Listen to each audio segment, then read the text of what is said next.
नमस्कार. T plus सरळ सेवा विथ रुक्मिणी या चॅनलमध्ये मी स्वतः रुक्मिणी तुमचं स्वागत करते. आपला आता मागच्या लेक्चर आणि आजच्या लेक्चरमध्ये खूप सारा गॅप झाला, म्हणजे एक 10 दिवसाचा गॅप झाला, कारण माझ्या MA एक्झाम्स चालू होत्या. परंतु आजपासून आपले सायकोलॉजी आणि सामाजिक शास्त्राची सिरीज जी चालू आहे ती रेग्युलर चालू राहील. आता येऊ घातलेली 21 जूनची जी आपली TET आहे त्याच्यामध्ये फर्स्ट पेपर आणि सेकंड पेपर TETचा, त्याच्यामध्ये सायकोलॉजी आपल्याला आहे 30 मार्काला, फर्स्ट पेपरला 30, सेकंड पेपरला 30 आणि सामाजिक शास्त्र 60 मार्काला आहे. तरी या दोन विषयाचा जर अभ्यास आपला व्यवस्थितपणे कव्हर झाला तर आपल्याला TETचा पेपर सोपा जातो. आजच्या लेक्चरमध्ये आपण साधक अभिसंधान उपपत्ती बघणार आहोत. ही उपपत्ती अध्ययन विषयक उपपत्ती आहे जी साहचर्यवादामध्ये येते. BF स्किनर यांची, जे अमेरिकन मानसशास्त्रज्ञ होते, त्यांची ही साधक अभिसंधान उपपत्ती आहे. मागच्या लेक्चरमध्ये आपण बघा पॅवलॉव यांची आणि थॉर्नडाईक यांची उपपत्ती बघितली. पॅवलॉव यांची अभिजात अभिसंधान उपपत्ती आणि थॉर्नडाईक यांची सहसंबंध उपपत्ती, प्रयत्न प्रमाण उपपत्ती हे आपण बघितलं. तुम्हाला प्रश्न विचारला जातो की साहचर्यवादी मानसशास्त्रज्ञ कोणते आहेत. त्याच्यामध्ये बघा आपण थॉर्नडाईक बघितले, पॅवलॉव बघितले, आज आपण स्किनर बघणार आहोत, त्याच्यानंतर गुथ्री आहेत, हल्ल आहेत. हे साहचर्यवादी मानसशास्त्र आहेत. बघा आजच्या लेक्चरमध्ये आपण साधक अभिसंधान उपपत्ती, ज्याच्यावर फिक्समध्ये तुम्हाला 21 जूनला एक प्रश्न तर नक्कीच असणार, कारण अशी कोणतीही झालेली TET नाहीये की ज्याच्या स्किनर यांच्या साधक अभिसंधान उपपत्तीवरती प्रश्न नाहीये. त्याच्यामुळे ही उपपत्ती आणि यांनी कसा प्रयोग केला, कशाशी संदर्भात केला, किंवा त्या विद्यार्थ्यांशी म्हणजे या प्रयोगाचा संबंध विद्यार्थ्यांशी कसा आहे, या गोष्टी आज आपण बघणार आहोत. अगदी थोडक्यात आणि महत्वाची अशी माहिती आपण याच्यामध्ये बघणार आहोत. खूप असा विस्तृतपणे आपण हे बघणार नाही आहोत, कारण आपण फक्त परीक्षेच्या दृष्टीने साधक अभिसंधान उपपत्ती का महत्वाची आहे आणि एक शिक्षक म्हणून आपल्याला ती का उपयुक्त ठरते हे आपण बघणार आहोत. बघा स्किनर यांची आहे साधक अभिसंधान उपपत्ती. आता साधक अभिसंधान म्हणजे काय आणि हे जाणून घेण्यासाठी आपण स्किनर यांनी केलेले प्रयोग, कबुतरावर कशा पद्धतीने त्यांनी प्रयोग केला, त्याच्यानंतर उंदीरावर त्यांनी कशा पद्धतीने प्रयोग केला, मग त्याची सांगड शैक्षणिक मानसशास्त्राशी कशी आहे, या गोष्टी आपण जाणून घेणार आहोत. सुरुवातीला बघा हे एक अमेरिकन मानसशास्त्रज्ञ होते आणि ते साधक अभिसंधान उपपत्तीचे काय आहेत, उद्गाते आहेत. त्यांनी कबुतरावर जो प्रयोग केला त्या प्रयोगामध्ये त्यांनी एका पेटीचा उपयोग केला. मग ही एका पेटीचा त्यांनी उपयोग केला, मग तो कशा पद्धतीनं, तर बघा एका बाजूला त्यांनी काय केलं, तर एका बाजू म्हणजे जी पेटी आहे त्या पेटीच्या एका बाजूच्या फळीवर त्यांनी पांढरे आणि काळे वर्तुळ काढले. मग नंतर काय झालं, या पांढऱ्या आणि काळ्या वर्तुळावर, तर पांढऱ्या वर्तुळावर जर चोच मारली कबुतराने तर त्याला अन्न मिळत असे.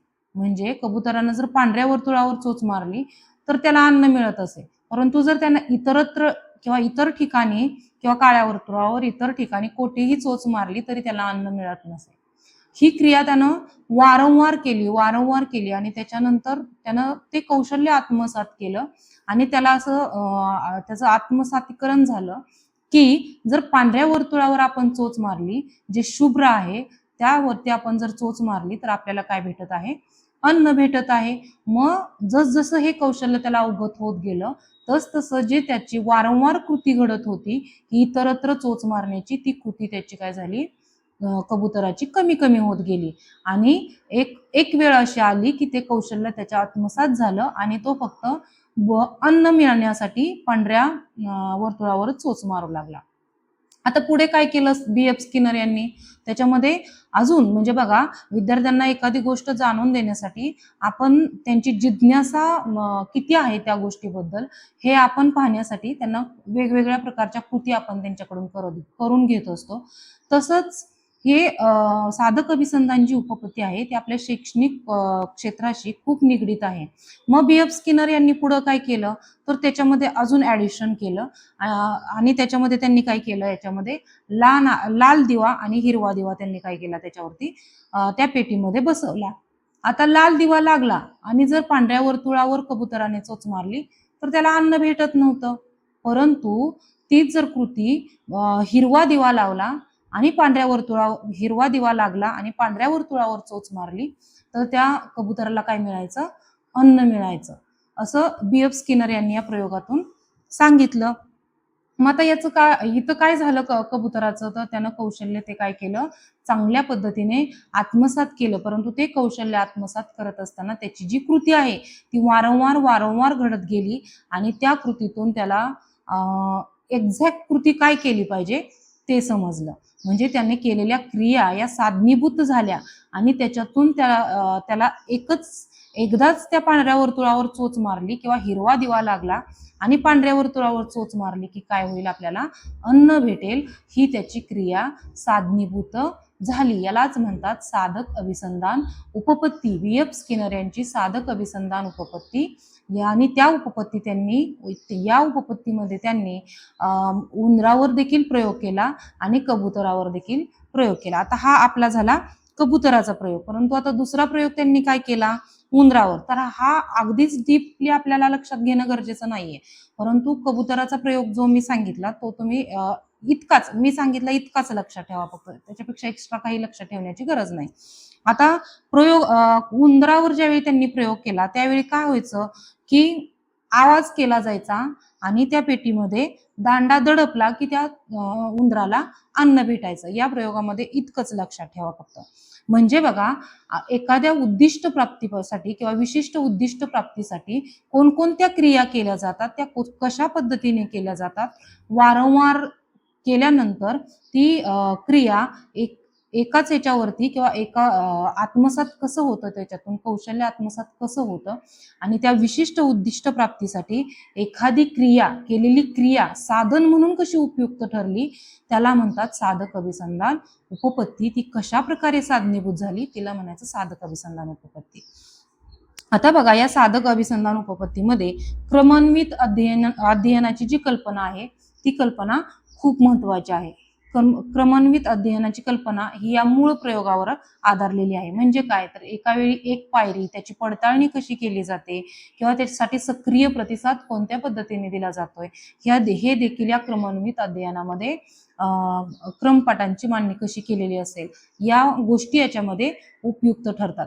म्हणजे आपण जे 5 पद्धतीनं पाठाची तयारी करतो, आपण ज्यावेळी बीएड करतो त्यामध्ये 5 पद्धती आपल्याला आपण बघतो आणि त्या 5 पद्धतीने आपण काय करत असतो, विद्यार्थ्यांना कशा पद्धतीनं शिकवावं आणि त्या 5 पद्धतींचा उपयोग किंवा 5 टप्प्यांचा उपयोग आपण कसा करतो, या साधक अभिसंधान उपपत्तीमधून आपल्याला दिसून येते की क्रमान्वित म्हणजे क्रमानुसार त्या पद्धतींचा आपण वापर करून विद्यार्थ्यांना शिकवलं पाहिजे, तरच विद्यार्थ्यांची क्रिया साधनीभूत होईल किंवा त्यांना जे नॉलेज आहे ते नॉलेज त्यांच्यासाठी उपयुक्त ठरेल. आता बघा, याच्यामध्ये तुम्हाला प्रश्न कसा येऊ शकेल की क्रमान्वित अध्ययनाची जी कल्पना आहे ती कोणाच्या प्रयोगामधून येते किंवा कोणत्या शास्त्रज्ञांच्या प्रयोगामध्ये ती आढळून आली, तर ते आहेत BF स्किनर, जे साधक अभिसंधान उपपत्तीचे उद्गाते आहेत. बघा, या उपपत्तीमध्ये एक प्रबलन तत्व आहे. म्हणजे प्रबलन भेटण्यासाठी ती क्रिया कशा प्रकारे साधन म्हणून वापरली जाते आणि त्याच्यातून कसं प्रबलन मिळतं या गोष्टीचा देखील याच्यामध्ये उपयोग आहे. तुम्ही फक्त एवढंच लक्षात ठेवा की क्रमान्वित अध्ययन पद्धती आणि प्रबलन तत्व या 2 गोष्टी BF स्किनर यांच्या साधक अभिसंधान उपपत्तीमध्ये आढळून येतात. आता बघा, पुढे आहे, आता आपण पाठीमागं थॉर्नडाईक यांची, पॅवलॉव यांची उपपत्ती बघितली. या आपण अध्ययनाच्या उपपत्त्या बघत आहोत. अध्ययनाच्या उपपत्त्यामध्ये देखील 2-3 प्रकार आहेत. त्याच्यामध्ये आपलं साहचर्यवादी उपपत्ती हा प्रकार चालू आहे आणि साहचर्यवादामध्ये आपण थॉर्नडाईक यांची सहसंबंध उपपत्ती बघितली, प्रयत्न प्रमाद उपपत्ती बघितली, पॅवलॉव यांची आपण बघितली अभिजात अभिसंधान उपपत्ती आणि आता आपण बघितली BF स्किनर यांची साधक अभिसंधान उपपत्ती. आता याच्यामध्येच गुथ्री आणि हल्ल हे देखील 2 आहेत साहचर्यवादामध्ये. गुथ्री यांची आहे बघा सानिध्य अभिसंधान उपपत्ती. याच्याबद्दल आपल्याला डीप नॉलेज घेणं गरजेचं नाही. तर सानिध्य अभिसंधान उपपत्ती ही कोणाची आहे असा प्रश्न विचारला तर सानिध्य अभिसंधान उपपत्ती ही गुथ्री यांची आहे आणि हल्ल यांची पद्धतशीर वर्तन उपपत्ती पद्धतशीर वर्तन उपपत्ती ही हल्ल यांची आहे. एवढंच लक्षात ठेवा. आणि इथं आपलं साहचर्यवादी उपपत्ती, अध्ययनाच्या साहचर्यवादी उपपत्ती संपलेल्या आहेत. आता पुढे आपण बघणार आहोत पुढच्या लेक्चरमध्ये ज्ञानात्मक अध्ययन उपपत्ती. हे तुम्ही व्यवस्थित लक्षात ठेवा. आणि याच्या बाहेर मी जे हे तुम्हाला स्किनर यांची उपपत्ती सांगितली, याच्या बाहेर कोणत्याही प्रकारे प्रश्न जाणार नाही. ते तुम्हाला उपयोजनात्मक देखील विचारला जाऊ शकतो प्रश्न. आणि दुसरी गोष्ट म्हणजे आता उपयोजनात्मक प्रश्न विचारण्याचा कल आपल्या टीईटी मध्ये देखील वाढलेला आहे. त्याच्यामुळे टीईटी सोपी होत चाललेली आहे. ज्यावेळी आम्ही परीक्षा द्यायचो त्यावेळी अगदी कॉन्सेप्टवरच प्रश्न विचारला जायचा. त्यामुळे आम्हाला पूर्ण कॉन्सेप्ट माहित असणं खूप गरजेचं होतं. परंतु आता तसं नाही. आता अप्लाय बेस क्वेश्चन विचारण्याची परीक्षा परिषद देखील उपयोजनात्मकच प्रश्न विचारण्याचा त्यांचा कल आहे. तर जर तुम्हाला लेक्चर्स आवडत असतील तर चॅनलला आपल्या सबस्क्राईब करा. आणि तसेच तुम्हाला कमेंट करत जा तुम्हाला